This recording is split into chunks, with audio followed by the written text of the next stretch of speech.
Welcome to the all-new Hoop Nova, your ultimate source for everything basketball. There are stars who earn respect from the moment they enter the league. Then there are players who have to fight for every ounce of it. Jalen Brunson belongs to the second group.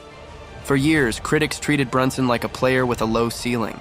No matter how many clutch performances he delivered, no matter how many playoff games he took over, the conversation always came back to the same argument: he's too small.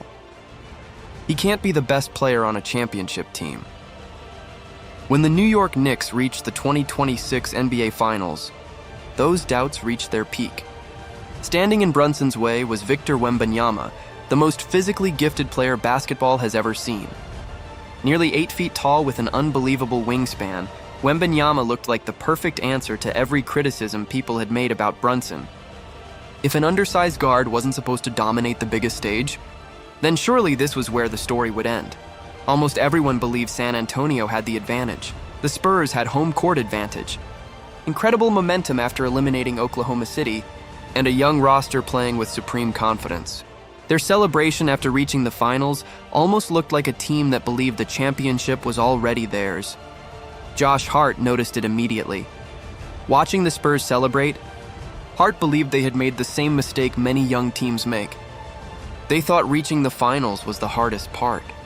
They believed the championship would simply follow. Meanwhile, Brunson never celebrated early. He understood that winning the biggest games required patience, discipline, and complete focus. As the finals began, many expected Wembanyama's incredible size to overwhelm him. Instead, the exact opposite happened. Brunson continued doing what he had done his entire career. He found his favorite spots on the floor. He controlled the pace. He attacked mismatches. And whenever New York desperately needed a basket, he delivered. It didn't matter that Wembanyama could block almost any shot near the rim. Brunson refused to play anyone else's game.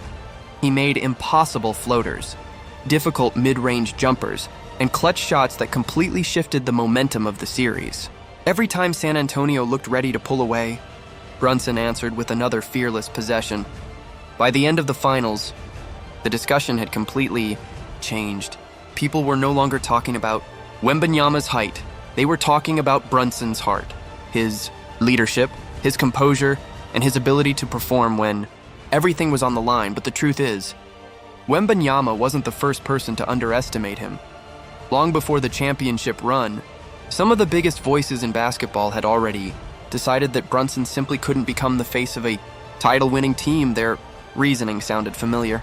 He was only 6'2". He wasn't an elite athlete. He wasn't an elite defender. History, they argued, favored bigger superstars. The NBA had always been dominated by legends like Michael Jordan, Kobe Bryant, LeBron James, Kawhi Leonard, Giannis Antetokounmpo, and Nikola Jokic. Smaller guards who led championship teams were viewed as rare exceptions rather than the standard. Instead of treating Brunson as another exception, many analysts assumed he had already reached his ceiling. Becky Hammon questioned whether someone his size could truly lead a team to a title.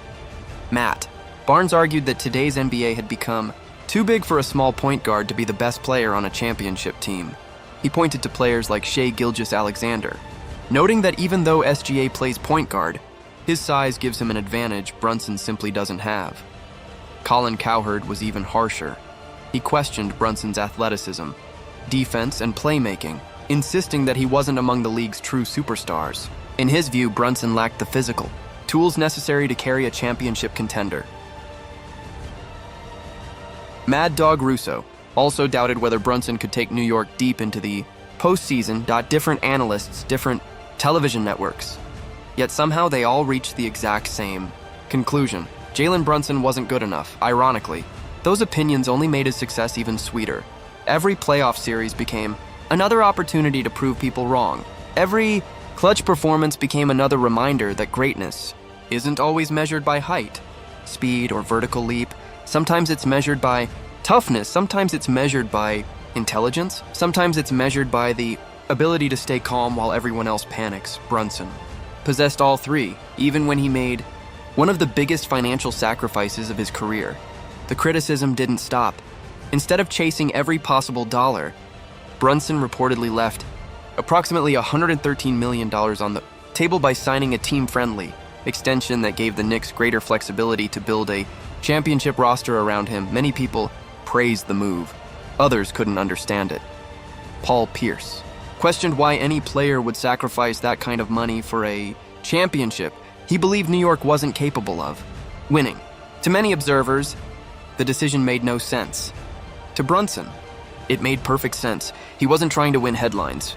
He was trying to win championships.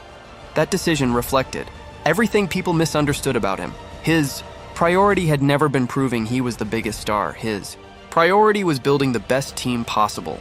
In the end, basketball has a funny way of settling every argument. The critics talked about measurements, Brunson talked through victories. They focused on limitations. He focused on solutions.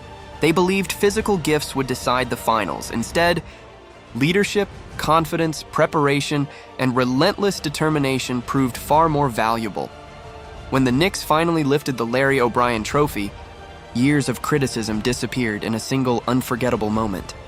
The same player who had been called too small, too limited, and not good enough had become the face of a championship team. No debate remained, no excuses, survived. Only one undeniable truth was left. Jalen Brunson didn't just answer his critics. He made every single one of them rethink everything they thought they knew about what a champion looks like. When Jalen Brunson reportedly left $113 million on the table to sign a team-friendly extension with the New York Knicks, the reaction around the NBA was immediate. Many people couldn't believe it. To some, sacrificing that much money only made sense if a championship was almost guaranteed. Former NBA champion Paul Pierce understood wanting to win, but he questioned whether New York was actually close enough to justify such a massive financial sacrifice. In his mind, Brunson simply wasn't enough. Pierce argued that if the Knicks truly wanted to compete for a title, they still needed a player better than Brunson. His biggest criticism echoed what basketball fans had heard for years. Your best player can't be a 6'2" guard and expect to win an NBA championship. That wasn't a new opinion. It had followed. Brunson threw out nearly his entire career, and Pierce wasn't alone. Another NBA champion, Draymond Green, shared a similar belief.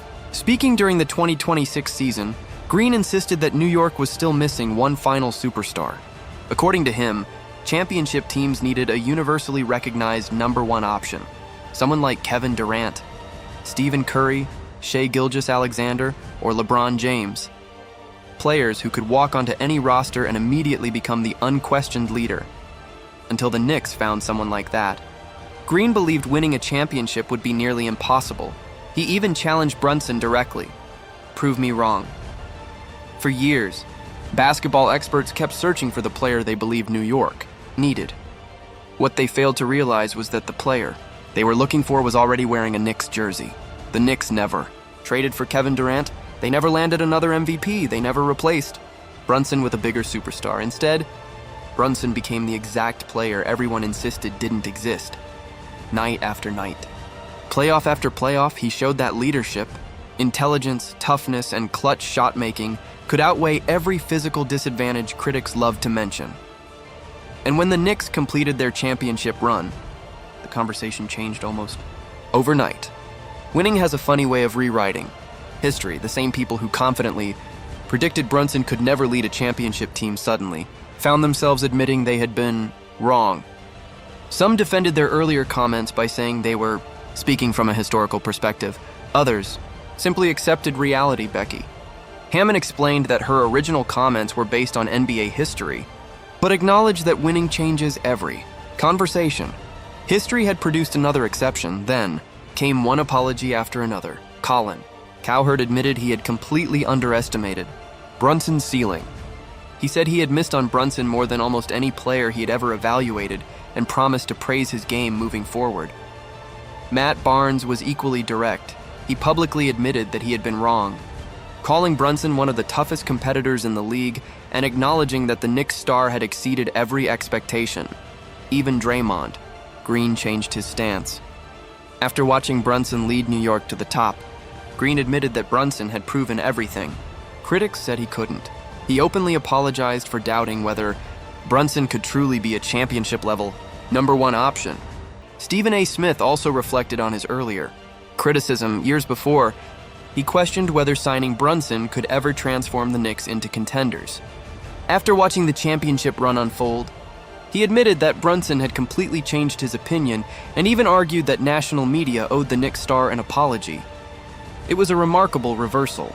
For years, television debates focused on Brunson's weaknesses. Now those same analysts were discussing his greatness. But even after proving everyone wrong, the questions haven't completely disappeared. Kevin Durant recently reminded everyone how rare opportunities like this are for New York.